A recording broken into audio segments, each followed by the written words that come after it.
ഓം ശ്രീ ഗുരുഭ്യോ നമ. ഒളിമ്പിക്സിൽ വിജയം നേടിയ ഒരു യുവ വിദേശ ഭക്തൻ അമ്മയ്ക്കരിയിലെത്തി. ഭൗതിക നേട്ടങ്ങൾക്ക് പൂർണ്ണ സംതൃപ്തി നൽകാനാവില്ലെന്ന് അറിഞ്ഞായിരുന്നു ആത്മീയയാത്ര അദ്ദേഹം ആരംഭിച്ചത്. കുറെ കാലം അമ്മയ്ക്കരിയിൽ കഴിഞ്ഞു. സുഹൃത്തുക്കൾ അദ്ദേഹത്തോട് ആശ്രമത്തിൽ പോയിട്ട് എന്തു നേടി എന്ന് ചോദിക്കാൻ തുടങ്ങി.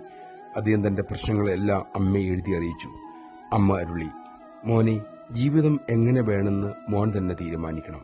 വിവാഹം കഴിക്കണമെങ്കിൽ ആകാം, പക്ഷേ അപ്പോൾ അതിനുമൊരു ജോലി നീ കണ്ടെത്തണം. തന്റെ വാസന മനസ്സിലാക്കിയാണ് അമ്മ തന്നെ നയിക്കുന്നതെന്ന് യുവാവിന് മനസ്സിലായി. വിദേശത്ത് ദർശനം കഴിഞ്ഞ് മടങ്ങുമ്പോൾ അമ്മ ആ യുവാവിനോട് പറഞ്ഞു, മോനെ, കുറച്ചുകാലം നീ ആശ്രമത്തിൽ അമ്മയ്ക്കൊപ്പം കഴിഞ്ഞല്ലോ. അത് നിന്റെ വിവാഹ ജീവിതത്തിനായി നിനക്ക് തന്ന ട്രെയിനിങ് ആയിരുന്നു. നമഃശിവായ. ഇവിടെ വാസനയ്ക്കനുസരിച്ച് അമ്മ നമ്മെ നയിക്കുന്നു.